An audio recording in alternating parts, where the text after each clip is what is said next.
Ya pues le di ahí. Sí, la grabación se ha iniciado, listo. ¿Me confirman si se ve bien, porfa?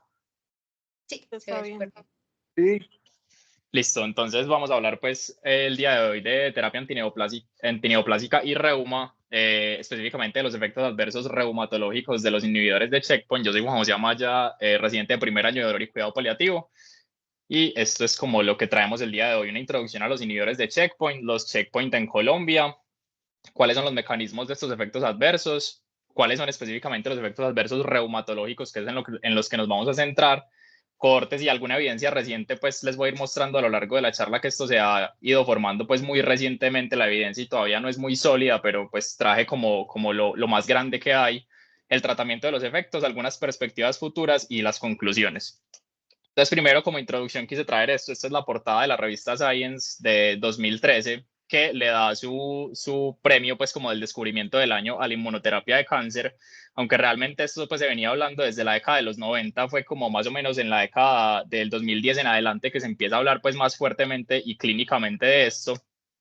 Y en el 2018, esta es una ilustración de los doctores James P. Allison y el japonés Tazuku Honjo, que se ganaron el premio Nobel de Medicina en el 2018 por los descubrimientos de las dos moléculas más importantes pues, que vamos a ver, que son el CTLA4, que lo descubrió pues, el doctor Allison, y el PD1 y el PDL1 del doctor Tazuku Honjo. Entonces, primero, pues como para entender esto hay que dar como un poquito de farmacología de estos medicamentos, los vamos a llamar así, EASY, que es Immune Checkpoint Inhibitors.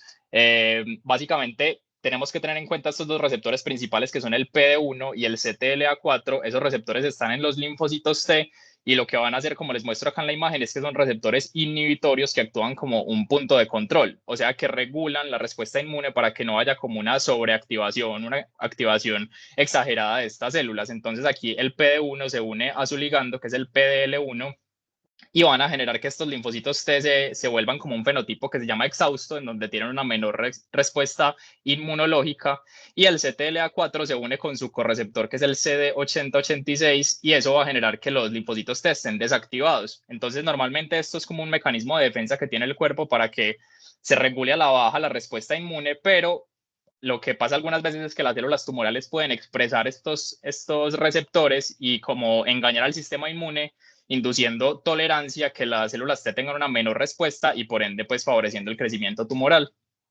Entonces, ¿qué van a hacer estos medicamentos? Los ISIS son anticuerpos que se unen específicamente a estos dos receptores que les conté, y lo que van a hacer es impedir que haya esta unión con los linfocitos T, y así se va a evitar como este paso intermedio de regulación a la baja, o se va a evitar que se ponga este freno en el sistema inmune, y por ende la respuesta pues va a estar más elevada y va a favorecer la respuesta de los linfocitos T contra el tumor. Acá lo vemos con los anticuerpos anti-CTLA4 que se unen al receptor y van a impedir esta unión. Entonces este linfocito T no se va a desactivar, y lo mismo acá con los PD1, los linfocitos T van a estar como en un fenotipo como revigorizado, en el que van a tener mayor capacidad efectora para atacar las células tumorales. Aquí lo vemos en este otro gráfico, el CTLA4, y ya miramos cuáles son los medicamentos que van contra cada receptor. El CTLA4 es como el primero que se descubrió, son los medicamentos más viejitos, y es específicamente el ipilimumab. Y además tenemos contra los PD1 o contra su ligando, que es el PDL1. Entonces, contra PD1 son estos tres: pembrolizumab, nivolumab y cemiplimab. Y contra el PDL1, atezolizumab, velumab y durvalumab son como los más utilizados.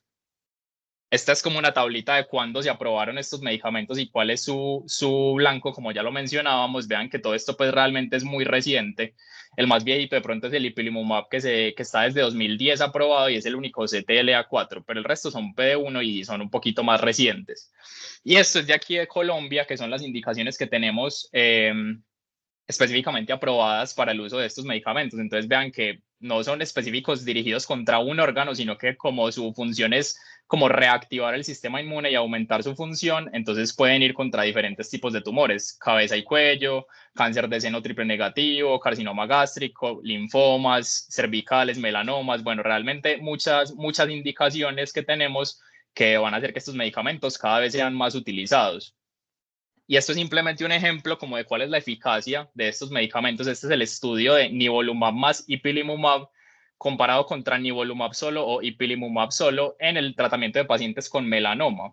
Esta tablita, pues simplemente quise traerlas para que viéramos que esta es la supervivencia específica de melanoma, o sea, cuántos pacientes pues estaban vivos solamente por causas del melanoma, que no se murieran específicamente por eso, y esto eran pacientes que estaban en estadio 3 y 4, o sea, melanomas ya realmente avanzados, incluso metastásicos, y vean que con la combinación a 78 meses, que son 6 años y medio aproximadamente, el 56% de pacientes tenía pues una supervivencia exclusivamente por melanoma.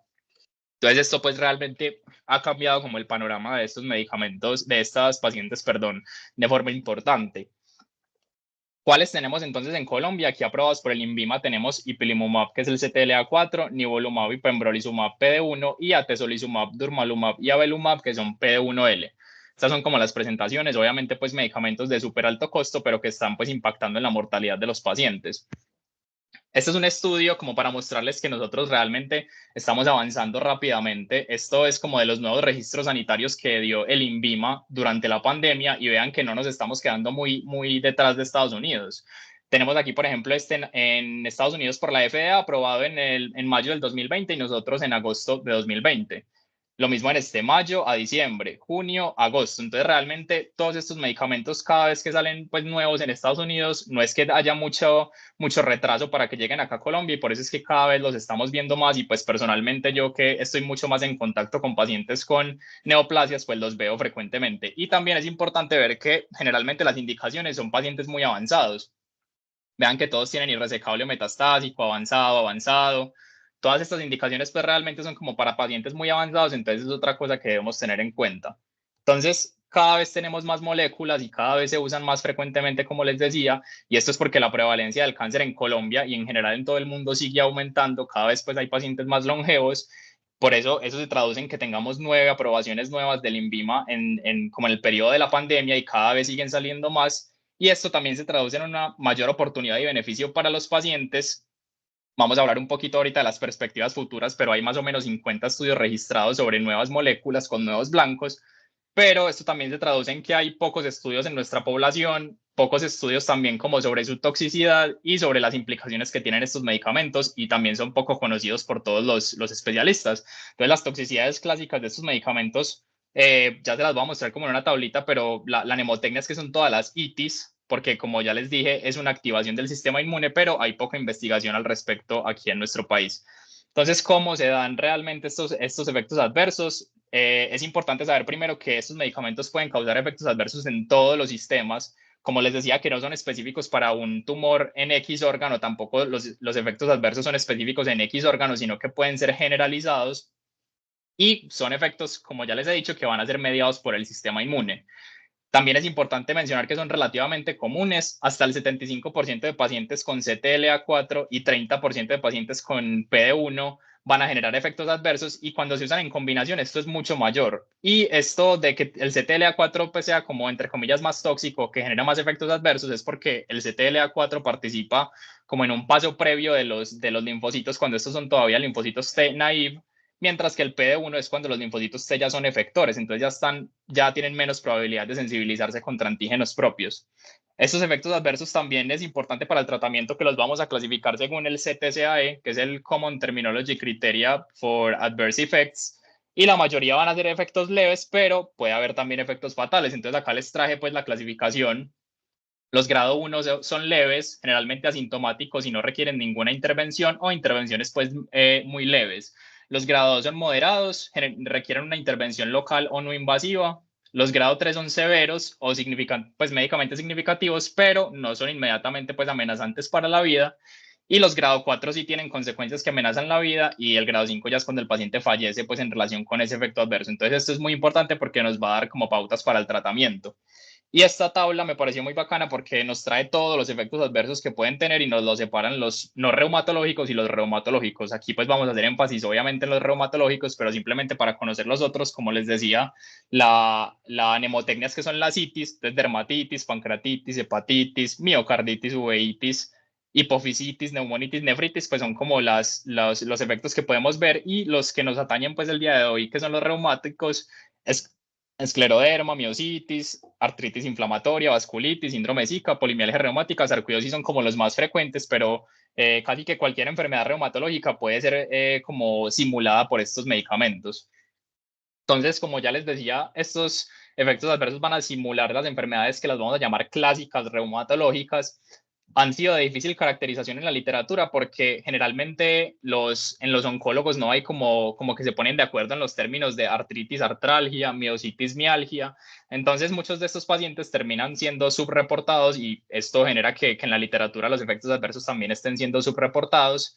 Es muy importante que generalmente no cumplen como el mismo patrón de los efectos adversos clásicos que vemos con otros medicamentos. Entonces estos efectos pueden aparecer tempranamente, pero también pueden aparecer con una latencia de hasta 2 años, incluso cuando el paciente no está tomando ya el medicamento, porque hay muchos pacientes que tienen enfermedad en remisión, dejan de tomar el tratamiento y luego, tiempo después, pueden empezar a hacer estos efectos adversos. Entonces es algo importante a tener en cuenta. Y también que demuestran persistencia. Normalmente uno lo que esperaría con los efectos adversos es que uno detenga el medicamento y pues el efecto adverso pase, pero con estos efectos adversos específicamente, como son mediados por el sistema inmune, pueden persistir y requerir tratamiento a largo plazo, como ya vamos a ver. Los mecanismos que se han postulado, realmente todavía no está muy claro pues cómo se dan estos efectos adversos, pero como ya les he hecho énfasis, estos medicamentos son modificadores de la respuesta inmune, entonces estos son los 4 mecanismos pues como que se han postulado. Primero, la inhibición del punto de control, que básicamente es como quitarle el freno a los linfocitos T, favorece que tengan una mayor respuesta contra el tumor, pero también favorece que se puedan generar como respuestas autoinmunes y que haya una pérdida como de la tolerancia. El efecto directo de los anticuerpos se da específicamente en la hipófisis, solo se ha descrito pues en este órgano y es porque la hipófisis puede producir estos receptores CTLA4 y entonces estos anticuerpos pueden atacar directamente la hipófisis. La teoría de la inmunidad preexistente se ve sobre todo en los pacientes con artritis, como ya lo habíamos revisado pues en la rotación, los pacientes con artritis pueden tener anticuerpos mucho antes de que tengan manifestaciones clínicas y de pronto lo que ellos postulan es que este sea como el segundo golpe, o sea que los medicamentos inhibidores de checkpoint sean el segundo golpe que se necesita para que esa manifestación subclínica ya se vuelva clínica. Y el último mecanismo es por efecto directo de los linfocitos. Este es como el que más está en estudio actualmente y es que los linfocitos parece que cuando están en ese microambiente tumoral luchando contra las células tumorales, van a captar antígenos nuevos y van a propagar esos epítopes que van a ser de células normales y que pueden ser muy similares a células normales y por eso se pueden volver autorreactivos. Entonces aquí es como un ejemplo de los mecanismos que les contaba. Esta es la pérdida del freno, que se da sobre todo en las articulaciones. Este es de la glándula de la hipófisis, pues que les contaba que tienen el CTLA4. A nivel de artritis, pues puede ser como la activación de la autoinmunidad previa. Y este último mecanismo del microambiente tumoral se ha visto sobre todo como en epítopes del corazón en pacientes que están en tratamiento para melanoma. Entonces esto puede generar miocarditis. Son como los mecanismos, perdón, que se han propuesto para estos efectos adversos, pero esto todavía no está muy claro, porque como les digo, esto es pues información muy nueva. Entonces ya para hablar específicamente de los síndromes clínicos, vamos a empezar con las artralgias y las mialgias. Son el efecto adverso más frecuente y como les decía ahorita, la de cuantificación es difícil, incluso pueden ser más frecuentes que esta cifra que les pongo acá del 43% de pacientes, porque algunas veces no se reportan o no se caracterizan como tal como artritis o como miositis, entonces puede haber como un subreporte. El manejo relativamente sencillo, pues la mayoría de pacientes suelen responder simplemente con manejo analgésico, no tienen como una articulación predilecta de ataque cuando se presentan solamente como artralgias o mialgias, pero ya vamos a ver que de pronto cuando se empiezan a sumar estas artralgias y cuando se empiezan a unir a compromiso inflamatorio, pues ya sí pueden generar un síndrome clínico como tal.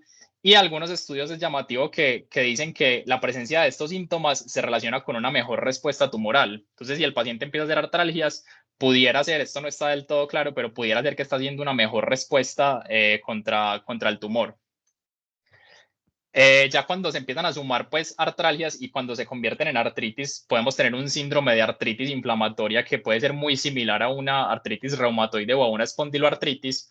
La prevalencia, como les digo, puede estar un poco subrepresentada, pero es alrededor del 2 a 5% de pacientes. Es muy importante que suele aparecer tardíamente, o sea, que no empieza de una con el tratamiento, sino que puede tener una latencia de hasta 12 meses y es más común que se presente de forma como poliartritis, pero no es como exclusivo. Puede aparecerse también como oligoartritis o como monoartritis y es una simuladora básicamente de la artritis reumatoide y de las espondiloartritis de cualquier tipo. Entonces puede haber compromiso por psoriasis, aunque es muy raro, y puede haber también compromiso por enfermedad intestinal inflamatoria.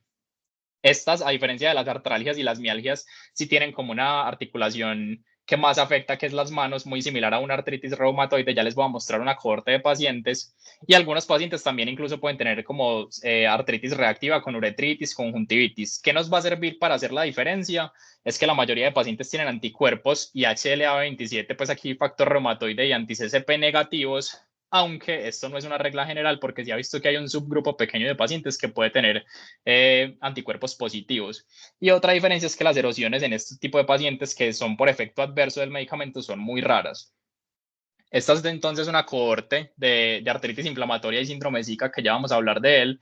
Eran poquitos pacientes, pues 13 pacientes, de los cuales 9 tenían artritis y 4 tenían síndrome Zika, y lo traje para que veamos sobre todo esta tablita de la presentación clínica de estos pacientes. Vean que la mayoría de pacientes tenía compromiso en muñeca, metacarpofalángicas e interfalángicas proximales, o sea, muy similar como a una artritis reumatoide. Pero aquí también aparece dolor lumbar inflamatorio, por acá abajo un paciente con uretritis y conjuntivitis, por aquí abajo un paciente con lo que pareciera ser una dactilitis. Entonces, realmente cualquiera de estas manifestaciones similares a artritis reumatoide y a espondiloartritis puede ser pues frecuente en estos pacientes. Vamos a hablar un poquito más del tratamiento después, pero de estos pacientes 12 recibieron esteroide y el restante solamente requirió pues un Coxib como tratamiento, y solamente 2 pacientes requirieron metotrexate, perdón, o anti-TNF, o sea, de MARD. Solamente uno de los pacientes tuvo factor reumatoide y uno tuvo Rho positivo, que va pues como con esto que les decía de que la presencia de anticuerpos es muy, muy poca en estos pacientes.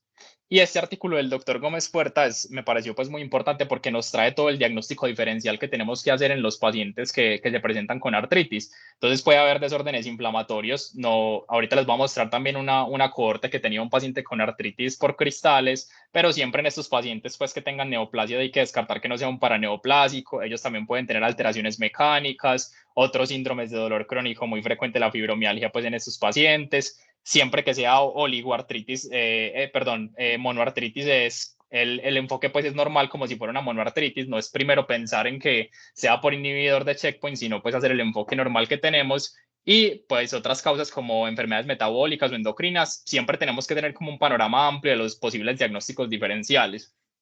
Este artículo me pareció muy bacano porque traía como una tabla con las semejanzas y las diferencias de la enfermedad por medicamento y de la enfermedad clásica. Entonces veámoslo acá. Artritis reumatoide puede tener erosiones, pero es muy raro que aparezcan en la causada por medicamentos. La distribución es muy similar, y con espondiloartritis lo mismo. Las características son muy similares y puede haber artritis reactiva. Las diferencias: factor reumatoide generalmente negativo, al igual que los anti-CCP. HLA-27 generalmente es negativo. La psoriasis es muy rara, aunque puede aparecer. Y las erosiones pues no son frecuentes que aparezcan tempranamente como sí lo son en estas otras enfermedades clásicas. Y lo más importante es que todas las manifestaciones pueden o no tener elevación de reactantes de fase aguda. Entonces esto pues como que no nos va a ayudar tampoco mucho en la diferenciación. Además que sabemos que son pacientes que de por sí por su neoplasia pueden estar inflamados, entonces esto va a ser como un marcador que no sea tan fiable. Otro de los síntomas, de los síndromes, perdón, más frecuentes en estos pacientes es la polimialgia reumática, un síndrome similar a polimialgia reumática. Es una de las manifestaciones más frecuentes que aparece hasta el 21% de pacientes, y esta, a diferencia de la artritis inflamatoria, aparece más tempranamente. ¿Qué pasa? Que es muy similar su manifestación clínica con la polimialgia tradicional. Entonces va a haber rigidez matinal, dolor proximal y dificultad pues con el movimiento de hombros y cadera sobre todo. Y también, similar a la polimialgia reumática clásica, puede asociarse con arteritis de células gigantes. Entonces es importante que en estos pacientes siempre se evalúen también la presencia de síntomas craneofaciales, pues como la claudicación mandibular, la maurosis, el dolor a la palpación pues de la arteria temporal, todas estas cosas que pueden estar también presentes en estos pacientes. Y otra vez volvemos a la tablita de las semejanzas y diferencias. Las semejanzas: la biopsia no nos va a dar pues ninguna diferencia porque va a ser exactamente igual. Aparecen pacientes mayores de 50 años, muy similar a la polimialgia clásica. Y de pronto las diferencias pues son muy sutiles, pero nos podríamos guiar por esto. Generalmente no todos los pacientes tienen marcadores inflamatorios. Como les decía, esto es muy poco confiable en este tipo de pacientes, y algunos no responden a dosis bajas de esteroides. Esto sí sería pues como algo más confiable porque generalmente en las polimialgias reumáticas clásicas se espera que sí respondan pues bien a dosis bajas de esteroide. Miopatías inflamatorias, este es uno de los más importantes, y aquí pues por eso pongo como el signito de alerta. Se ha descrito en estos pacientes miositis y polimiositis, y en casos raros también dermatomiositis, y estas realmente son importantes sobre todo porque son las que mayor mortalidad generan, hasta el 22%.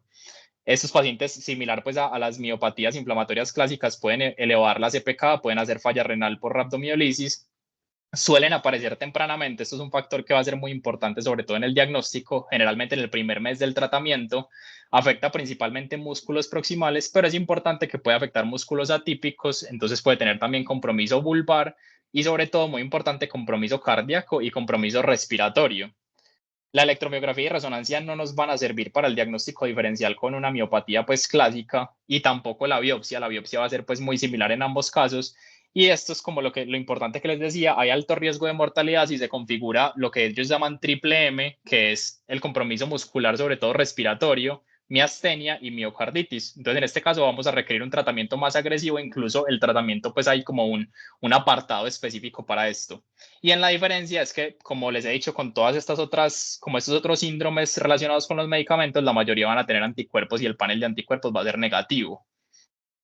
Similaridades, entonces, otra vez volvemos a la tablita. La creatina quinasa puede estar aumentada, la biopsia va a ser muy similar, puede haber miastenia. Estas son cosas compartidas con la miopatía inflamatoria clásica.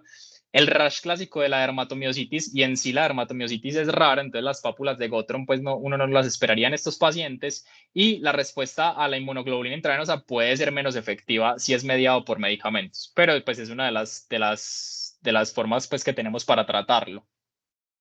Síndrome Zika, entonces pacientes predominantemente con síntomas secos en la boca principalmente, aunque también puede haber afectación de los ojos. La mayoría de los pacientes, como ya lo hemos dicho, no tienen anticuerpos, o sea, el ROI, la positividad es más baja, y también nos va a servir para la diferenciación que no es frecuente que haya parotitis. Cuando la hay, esta vez, en este caso, pues cuando es mediado por medicamentos, va a ser por infiltrado de linfocitos T, a diferencia del Sjögren pues clásico, que la biopsia nos va a reportar el linfocitos B. Y también puede acompañarse pues de artralgias y de artritis, incluso, como ya lo habíamos mencionado previamente. Entonces, acá las similaridades a la enfermedad clásica es que responde pues a los cialagogos, y es frecuente que haya boca seca principalmente, y después es menos frecuente los ojos, y los anticuerpos y la parotitis va a ser raro pues que estén presentes. Otros síndromes, entonces, realmente, como les decía al principio, muchas manifestaciones reumatológicas clásicas se han descrito en relación con estos medicamentos, pero realmente la frecuencia pues ha sido baja. Algunos casos de esclerosis sistémica like, que tenían anticuerpos negativos, como es pues la norma en todos estos síndromes. Sarcoidosis también está reportada, sobre todo con compromiso pulmonar, aunque estos pacientes suelen ser asintomáticos. Vasculitis de cualquier órgano. Hay reportes, por ejemplo, de vasculitis en sistema nervioso central con Sjögren asociado en pacientes pues como muy similares a la que tuvimos en Ronda. Y también vasculitis de cualquier tipo de vaso, pues las previamente llamadas Churg-Strauss, Wegener, entre otras vasculitis, realmente pueden afectar cualquier órgano. Y llamativamente no ha habido como casos específicos de lupus como tal. Solamente un caso de nefritis lúpica está reportado, que resolvió pues cuando se cesó el tratamiento y con tratamiento con esteroides, pero el lupus es como la excepción, que realmente no se ha reportado como tal pues un síndrome relacionado con estos medicamentos. Psoriasis pues, y entre otros síndromes reumatológicos, como les decía, virtualmente todos, excepto el lupus, pueden ser como similares. Algunas cohortes para consolidar la información. Entonces les traje la cohorte más grande que hay de estos pacientes, que es la CanRio, una cohorte canadiense.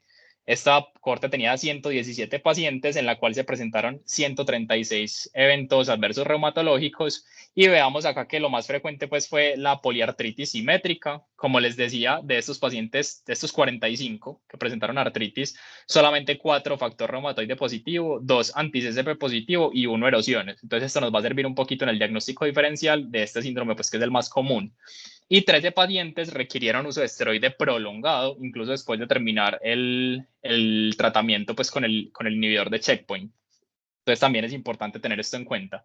Los otros síndromes frecuentes, entonces, la polimialgia reumática like, aquí la oligoartritis, artritis psoriásica, como les decía, también puede aparecer, vasculitis en una menor proporción, miositis es muy importante, sobre todo por la mortalidad, síndrome Zika, bueno, de todos los que ya hablamos, aparecieron en esta cohorte. El grado, según el CTCAE que les mostraba, entonces vean que la mayoría fueron moderados, pero no es despreciable tampoco el porcentaje de pacientes que tuvieron efectos adversos severos, y también nos reportan los que tuvieron grado 4, o sea, compromiso para la vida. Solo 2 pacientes, llamativamente estos 2 pacientes tenían miositis con el triple M que les conté. Entonces, no es algo pues extremadamente frecuente, pero es algo que tenemos que tener en cuenta siempre que el paciente tenga miositis. Se me olvidaba decirles en ese caso de la miositis es que todo paciente que sospechemos una miopatía inflamatoria tiene que tener troponina pues en sus exámenes complementarios y un electrocardiograma para que no se nos vaya a pasar el compromiso cardíaco que puede ser pues silente hasta que se presente incluso con muerte súbita. Eh, Igualmente en esta corte pues ninguno de los pacientes murió porque todos recibieron tratamiento, pero pues es importante por la mortalidad que puede haber. ¿Cómo fue el tratamiento de los pacientes en esta cohorte? Entonces, vean que en la mayoría de pacientes se detuvo el tratamiento, pero hay algunos en los que se continuó y se suspendió solamente temporalmente. Los esteroides, los glucocorticoides son los medicamentos más utilizados en 76 pacientes, pero vean las dosis, pues que es como lo más importante. La dosis máxima media es de 60 miligramos al día y la duración, como les decía, estos efectos pueden ser persistentes, entonces hasta 8.4 meses incluso habiendo cesado el tratamiento. Y otros medicamentos que se usan, ya vamos a ver pues cuando hablemos de tratamiento, pero los de MART pues son como la segunda línea de tratamiento. Entonces tenemos hidroxicloroquina, metotrexate, micofenolato, leflunomida, azatioprina y los biológicos también van a ser pues como importantes sobre todo en los pacientes con presentaciones graves o que en el manejo pues no hayan respondido.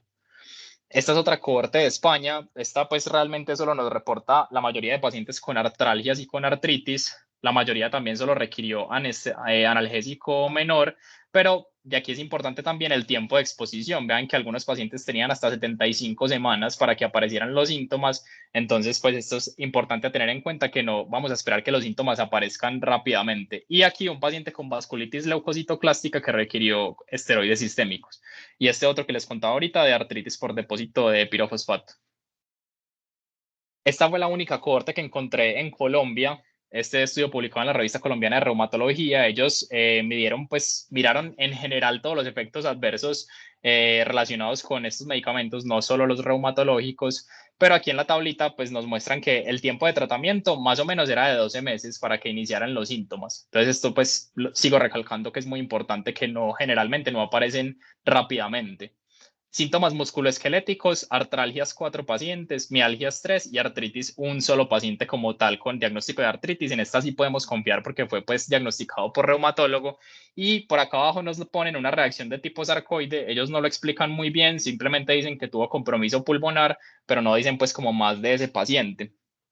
Y lo llamativo es que en esta cohorte lo quisieron medir los anticuerpos en los pacientes y a diferencia de lo que yo les he mostrado, pues acá fue frecuente la presencia de anticuerpos, pero ¿qué pasa? Que la mayoría eran ANAS 1 en 80, que de pronto su significancia clínica no sea tan marcada. 7 pacientes tenían mayor o igual a 1 en 160, pero esto pues por sí solo tampoco nos va a ayudar pues como mucho en el diagnóstico.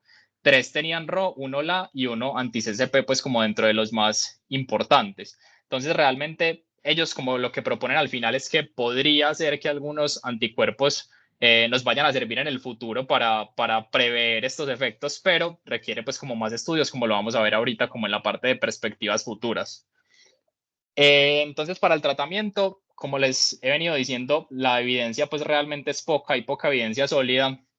Siempre se requiere trabajar en conjunto con oncología y obviamente con el paciente para pues tratar adecuadamente sus efectos adversos. Generalmente las grado 1 se manejan simplemente con AINES y con analgésicos, pues acetaminofén.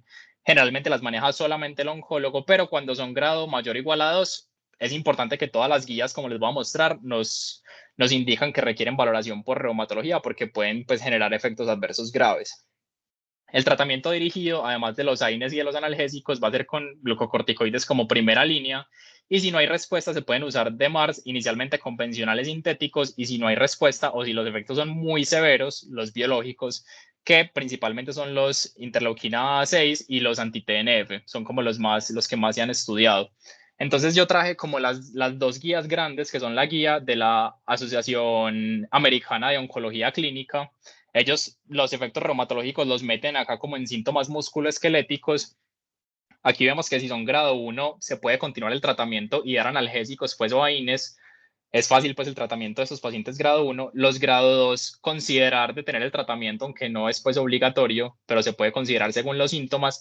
Y si no se controla con esta primera línea, entonces los esteroides serán el manejo ideal a dosis de 10 a 20 miligramos.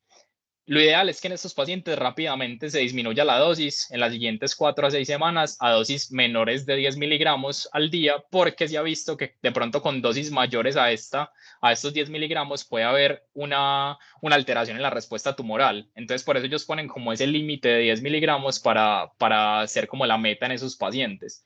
Y si definitivamente es un efecto adverso grado 3 o 4, en estos pacientes vamos a tener que detener el medicamento, pues el ICI temporalmente. Se podría reiniciar en conjunto con el reumatólogo si el paciente se recupera, o sea, si no progresa pues como a casos más graves. De entrada en estos pacientes dosis más altas de esteroide de 0.5 miligramo kilo día, y si no mejora o si uno no logra pues desmontar estos esteroides, o si el paciente de entrada tiene compromiso muy severo, se puede considerar un DMARD inicialmente convencional sintético o si no, biológicos. Nos traen también un apartado específico para la miositis. Vean que en el grado 1 es básicamente lo mismo, continuar el medicamento, pero muy importante que hay que estar monitorizando a estos pacientes y vean que como la miositis sabemos que es lo más grave, de entrada ellos nos dicen que considere iniciar prednisona a 0.5 miligramo kilo día, sobre todo si el paciente tiene mucho compromiso clínico o paraclínico. En los grados 2, aquí es diferente porque en el resto de síntomas nos decían que usted podía pensar en pararlo, pero aquí sí definitivamente hay que parar el tratamiento y estos pacientes pueden requerir dosis más altas de esteroides, incluso desde el grado 2.5 a 1 miligramo kilo día. Y finalmente, si el paciente tiene enfermedad pues severa, grado 3 o 4, el paciente tiene que estar hospitalizado, lo tiene que ver obligatoriamente el reumatólogo. Nos recomiendan iniciar prednisona a 1 miligramo kilo día e incluso si el paciente tiene compromiso severo, bolos de metilprednisolona y considerar otras terapias pues que no nos mencionan en el resto de casos, que son la plasmaféresis y la inmunoglobulina intravenosa. Entonces, pues realmente esto es importante porque la miositis es como la que más mortalidad nos va a dar y la que más tenemos que estar pendientes en estos pacientes. Esta otra guía es la guía ESMO, simplemente es como para mostrarles que son realmente muy similares. Grado 1 simplemente tratamiento pues analgésico y continuar el tratamiento. Grado 2 es muy importante que aquí nos dicen haga diagnóstico diferencial. Entonces, si tiene lesiones metastásicas, si tiene artritis séptica, o sea, considere otras cosas antes de echarle la culpa al medicamento.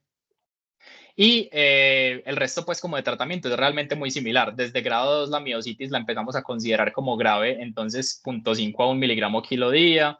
Y esto, pues, realmente es como muy similar a la guía de la Asociación Americana. Simplemente es como para que sepamos que realmente las recomendaciones, pues, igual siguen siendo bajas y que hay opciones igual de tratamiento.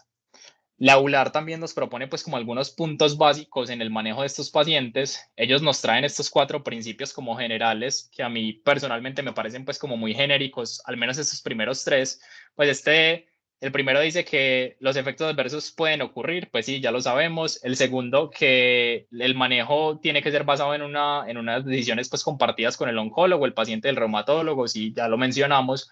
El tercero, que la idea pues es que los reumatólogos estén en el grupo interdisciplinario, y este sí es muy importante, y es que el papel del reumatólogo en este caso es asistir en el diagnóstico diferencial y favorecer que el paciente pueda volver a un estado aceptable en el que pueda continuar recibiendo el tratamiento pues y la inmunoterapia, porque pues no nos ganamos nada si el paciente tiene que detener el tratamiento, porque esto va a impactar pues finalmente en su mortalidad.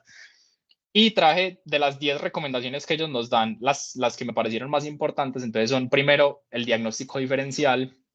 Segundo, que los glucocorticoides deberían ser la primera línea, si no respondió analgésicos básicos. Tercero, los DMARD convencionales sintéticos, perdón, deberían ser considerados si el paciente no responde a esteroides. Biológicos, si los pacientes tienen efectos adversos muy severos o si no han podido responder o no han podido disminuirse los glucocorticoides a esas dosis metas que les dije que eran 10 miligramos. Y la decisión pues de detener el tratamiento no debe ser basado en la severidad, como ya les mostraba en las guías previas. Y nos traen también una recomendación pues específica de la miositis, que como ya sabemos que es severa, hay que considerar dosis altas de esteroides, inmunoglobulina intravenosa o recambios plasmáticos. Entonces, ya para ir terminando algunos problemas actuales y perspectivas futuras, Problemas actuales. Primero, que los pacientes con enfermedad autoinmune se excluyeron de los estudios de estos medicamentos. Entonces, realmente la información que tenemos en estos pacientes es mucho menor. Segundo, que el uso de estos medicamentos puede generar crisis de enfermedades preexistentes autoinmunes. Ya les voy a mostrar como el único estudio que encontré al respecto. Los inmunomoduladores e inmunosupresores, cuando se los damos de tratamiento a esos pacientes, tienen un riesgo teórico de alterar la respuesta al tumor. En esta cohorte CANRIO que les mostré, no hubo progresión, pues y no hubo diferencia entre los pacientes que usaban esteroides a dosis más altas a 18 meses, pero pues igual siempre está como ese miedo de que sobre todo si usamos medicamentos como biológicos, por ejemplo, podamos favorecer una disminución de la respuesta inmune y un crecimiento pues tumoral. Entonces esto es como algo que está pues en estudio en este momento. Y otro problema es la experiencia actual que se tiene con estos medicamentos. Como son medicamentos muy nuevos, esta tablita me pareció muy bacana porque es de una encuesta que se le hicieron a reumatólogos en Estados Unidos, en Francia, internistas en Francia y endocrinos y gastroenterólogos de Francia. Y vean que les preguntaban pues que cuánto tiempo llevaban en la práctica, que si conocían estos efectos adversos. Llamativamente, en Estados Unidos pues fue importante el porcentaje que no los conocía. Si había manejado estos pacientes, vean, 104 de los 153 americanos decía que no los había manejado, y el nivel de confianza que se tenían para manejar estos pacientes, 61% decía que no estaba confiado. De pronto esto fue pues un poquito más bajo en la corte francesa, pues, y en los internistas franceses fueron un poquito más confiados, pero en general pues como que la experiencia y la confianza que se tiene para manejar este tipo de síntomas es menor porque pues realmente toda esta información es muy nueva.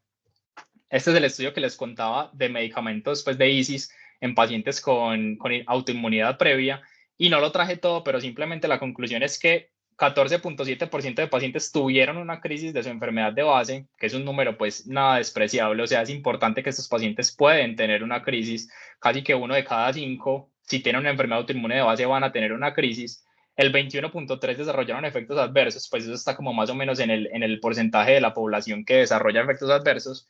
Y es importante que tienden a requerir mayor inmunosupresión, sobre todo porque ellos ya vienen con un tratamiento inmunosupresor de base comparado con el resto de pacientes sin enfermedad autoinmune. Pero sí nos hacen pues mucho énfasis en que definitivamente tener una enfermedad autoinmune no contraindica recibir estos tratamientos. Simplemente va a haber que hacer un seguimiento pues más frecuente y estar más encima del paciente, porque es probable que aparezcan pues los efectos adversos y las crisis. ¿Qué se nos viene hacia el futuro entonces? El uso de ISIS en pacientes con enfermedad autoinmune, como ya lo hemos venido mencionando. ¿Cuáles son los efectos de estas reacciones adversas sobre la respuesta tumoral?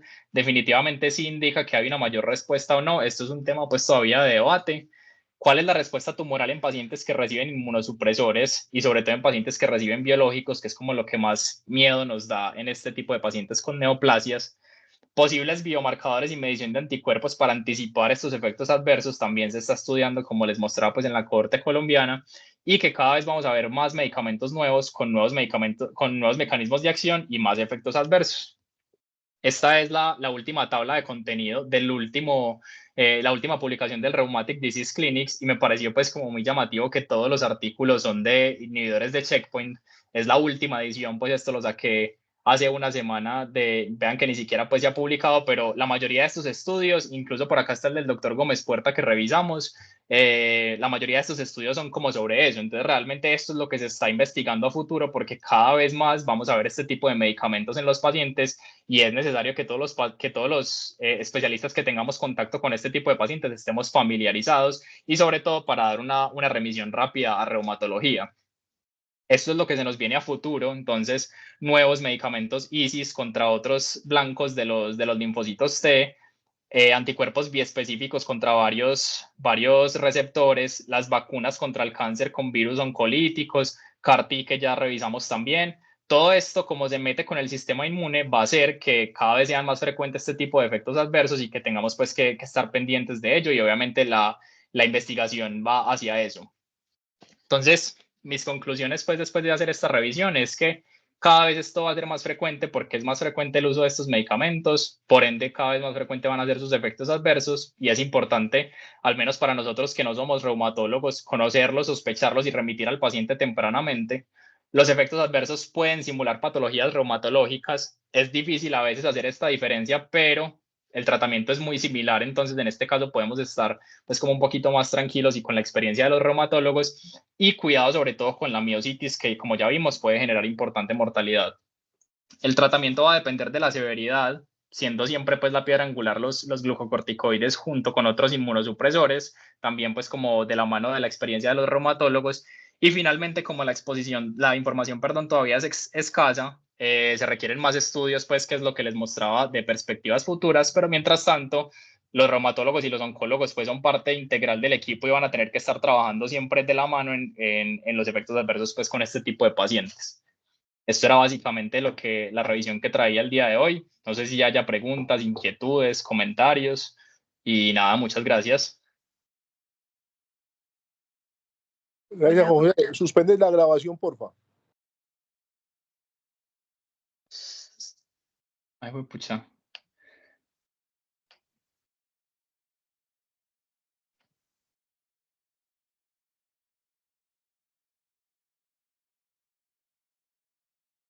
Detener.